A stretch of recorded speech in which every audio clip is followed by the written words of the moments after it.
Shalom Bapak Ibu dan saudara-saudariku yang kukasih dalam Yesus Kristus. Pada hari ini kita berjumpa lagi. Sebelum kita mendengarkan firman Tuhan, mari kita berdoa. Damai sejahtera Allah yang melampaui segala akal akan memelihara hati dan pikiranmu dalam Kristus Yesus Tuhan kita. Amin. Bapak Ibu dan saudara-saudariku yang terkasih dalam Yesus Kristus, firman Tuhan pada hari ini terambil dari kitab 2 Tesalonika pasal 3 ayat 5. Saya akan bacakan kepada kita. Kiranya Tuhan tetap menunjukkan hatimu kepada kasih Allah dan kepada ketabahan Kristus. Demikian firman Tuhan. Yang menjadi topik pada renungan hari ini adalah dikatakan, tujukanlah hatimu kepada kasih Allah. Saudaraku, God is love.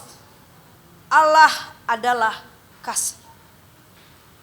Dan kasih Allah itu sangat besar sekali.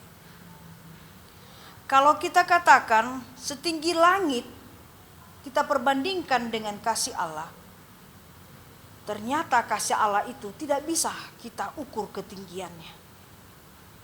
Kalau ketinggian pesawat terbang bisa dihitung berapa kaki dari tanah sampai kepada pesawatnya.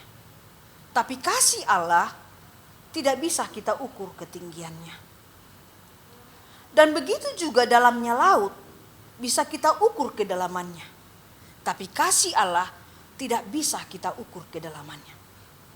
Begitu juga dengan luasnya samudra, itu bisa kita ukur dengan berbagai cara apapun. Tetapi kasih Allah tidak bisa kita ukur luasnya. Makanya dikatakan bahwa kasih Allah itu besar, big love.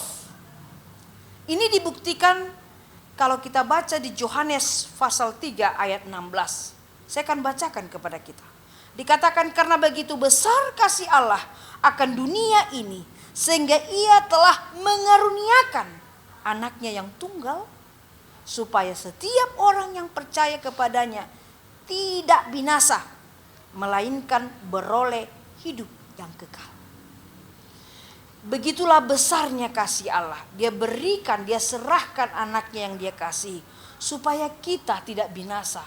Bahkan dikatakan supaya mereka beroleh hidup yang kekal. Ini membuktikan bahwa Allah tidak pernah membenci manusia. Allah tidak pernah membenci kita walaupun sering kita berontak.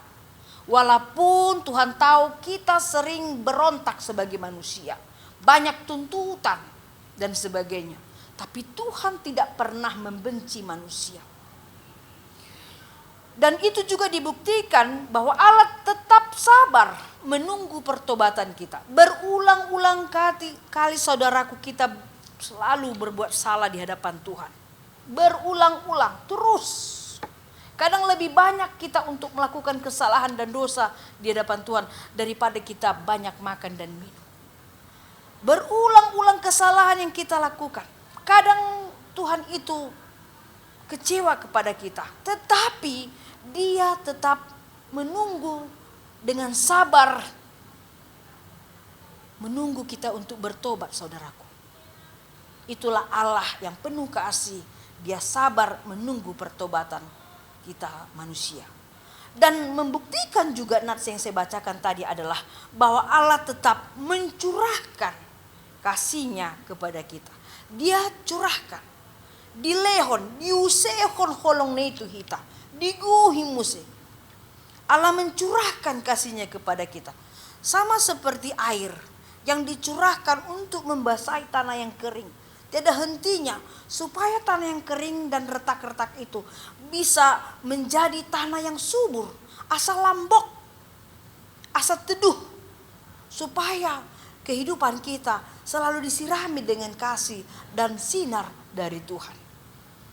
Itulah yang membuktikan bahwa Allah itu tidak pernah membenci kita. Dia sabar menunggu kita kembali kepadanya, dan Dia selalu mencurahkan kasih sayangnya kepada kita manusia. Seperti yang tertulis dalam Hezekiel pasal 33 ayat 11 juga dikatakan, Aku tak berkenan, ya, aku tidak berkenan kepada kematian orang fasik, melainkan aku berkenan kepada pertobatan orang fasik itu dari kelakuannya supaya ia hidup. Berulang kali ada kata supaya ia hidup. Sama seperti tadi Yohanes 3 ayat 16. Agar mereka beroleh hidup yang kekal. Dan Hezekiel di dalam tulisan pasal 33 ayat 11 tadi dikatakan supaya ia hidup. Yang artinya bahwa dikatakan aku itu adalah Allah sendiri. Tidak menginginkan kematian orang fasik. Orang fasik itu adalah orang yang jahat, ya.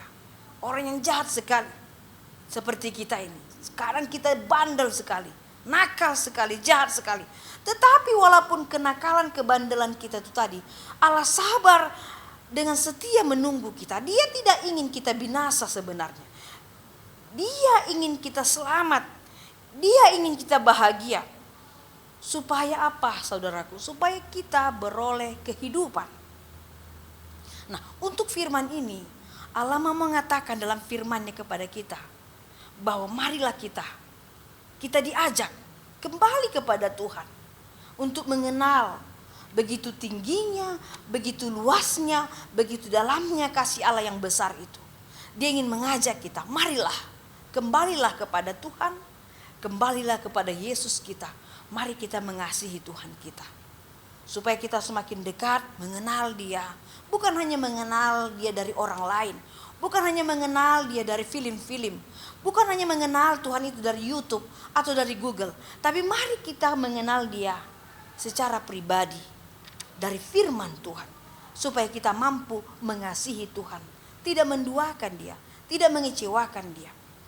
Dengan cara kita juga mengasihi sesama kita manusia. Seperti diri kita sendiri. Dan berikut juga dikatakan.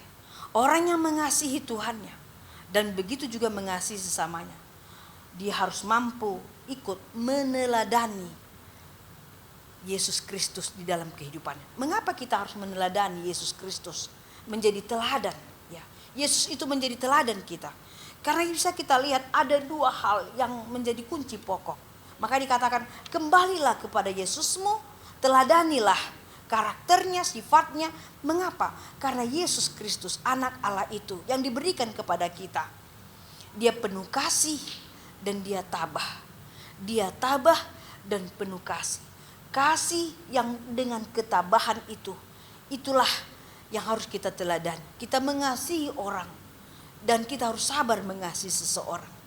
Kita tabah untuk mengasihi seseorang dengan cinta yang murni, dengan cinta kasih yang begitu jujur kita berikan kepada setiap orang. Dan kita tabah, sabar kita untuk selalu mendoakan, ya, melayani sesama kita. Kasih yang tabah, tabah yang penuh kasih. Yesus juga demikian, dia mengasihi kita dan dia tabah untuk sabar menunggu kita, kapan kita pulang dan bertobat. Dia akan meraih kita, menggendong kita dan membawa kita kepada jalan Tuhan. Dan yang berikut, yang terakhir dikatakan, dengan kita memaknai semua itu, kita dapat memberitakan firman Tuhan. Jikalau orang sudah hidup dalam firman Tuhan, di dalam Tuhannya, dia akan berbahagia, dia akan hidup dan dia akan mengabarkan, mewartakan itu semuanya, mulai dari keluarganya, handai tolannya, dan kepada semua orang. Dan itulah yang diinginkan Tuhan. Beritakanlah firman Tuhan itu dengan sungguh-sungguh, dengan sukacita, dengan semangat yang baru. Supaya apa? Supaya kita memaknai hidup yang sesungguhnya. Supaya kita hidup dengan sukacita. Itu dapat kita lakukan jikalau kita kembali kepada topik tadi. Jika kita memiliki hati, pikiran, dan mata kita tertuju kepada Yesus Kristus. Jika mata kita, hati kita, pikiran kita tertuju kepada Yesus Kristus, kita akan mampu mengasihi Allah, mengasihi sesama manusia. Kita teladani Yesus dengan selalu mengasihi dengan penuh ketabahan. Niscaya Tuhan akan memberikan kekuatan kepada kita melakukan firman-Nya. Amin, kita berdoa. Terima kasih Tuhan buat firman-Mu pada hari ini yang mengingatkan kami untuk selalu memberikan konsentrasi kami, mata kami, pikiran kami, hati kami hanya tertuju kepada kasih Yesus Kristus. Karena Engkaulah teladan bagi kami. Engkau mengasihi kami dengan begitu sabar.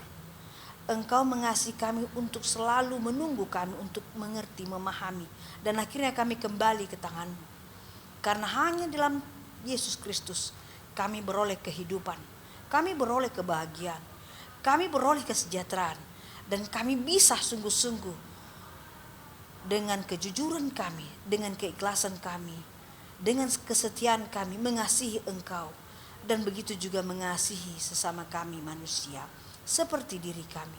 Tuhan, berkatilah firman-Mu itu agar menjadi kekuatan bagi kami semuanya. Dan berkati keluarga kami, berkati anak-anak kami, agar semua keluarga jemaat-Mu hidup di dalam tangan Tuhan saja. Dan berkati semua aktivitas pelayanan di gereja-Mu. Dan berkati setiap hamba-Mu yang melayani dengan Engkau sungguh-sungguh. Dan berkati semua program pelayanan agar berjalan sesuai dengan kehendak Tuhan. Terima kasih Tuhan. Kami juga tidak lupa berdoa buat semua keluarga dan setiap pribadi yang merayakan ulang tahun pernikahan dan ulang tahun panjang umur. Tuhan, berikan kesejahteraan, berikan kebahagiaan supaya mereka juga menikmati kasih karunia yang dari Tuhan saja. Terima kasih Tuhan. Dalam Yesus Kristus kami telah berdoa. Amin. Anugerah dari Tuhan Yesus, kasih setia dari Allah Bapa, dan persekutuan dari Roh Kudus kiranya memberkati kamu sekalian. Amin. Demikian Bapak, Ibu, dan saudara-saudaraku, tetap semangat, jaga prokes, Tuhan menyertai kita. Amin. Salam, Amang, Inang, Pendeta HKBP Kramat Jati, Penatua seluruh kategorial, Naposo Bulung, remaja, sekolah minggu, dan jemaat HKBP Kramat Jati yang dikasihi oleh Tuhan. Kiranya kita selalu dalam keadaan sehat. Kami menghimbau agar kita menerapkan protokol kesehatan dan meningkatkan imunitas secara disiplin. Pada kesempatan ini, izinkan saya memperkenalkan diri sebagai Sekretaris Panitia Pesta Gotilon dan ulang tahun Gereja HKBP Kramat Jati yang ke-57 tahun. Kami mengundang partisipasi dan kontribusi seluruh jemaat, baik dalam doa, kesatuan hati, pikiran, dan khususnya dukungan dana. Apabila Amang, Inang, saudara-saudari ingin memberikan dukungan berupa dana, dapat mentransfer ke rekening Panitia HUT dan Gotilon HKBP Kramat Jati tahun 2021 yang tertera di bawah ini. Nomor rekening Bank Mandiri 129 001 248 4263 atas nama Las Maria. Besar harapan kami panitia agar acara ini dapat kita selenggarakan dengan damai, hikmat, dan sukacita. Terima kasih atas perhatian dan dukungannya. Semoga kita semua selalu dalam lindungan dan tuntunan tangan Tuhan Yesus Kristus. Salam sehat untuk kita semua. Salam Horas.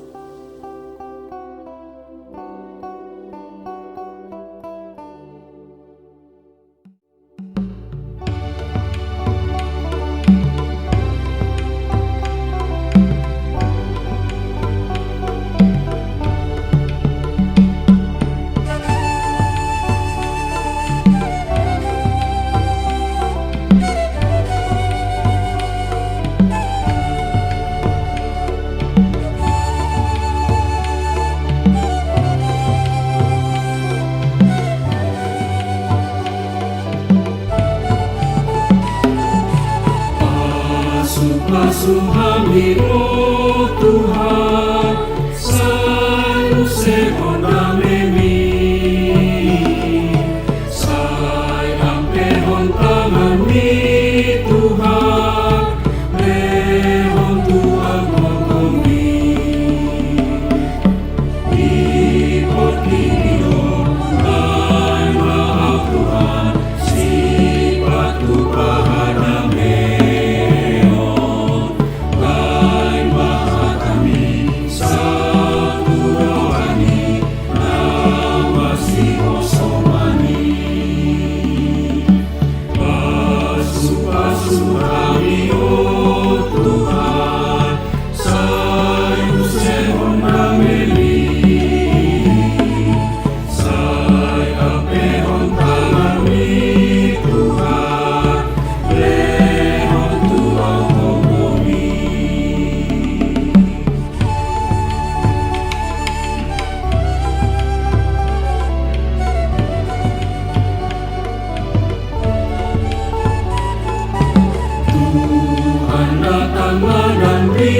Pasuh-pasuh hamiro Tuhan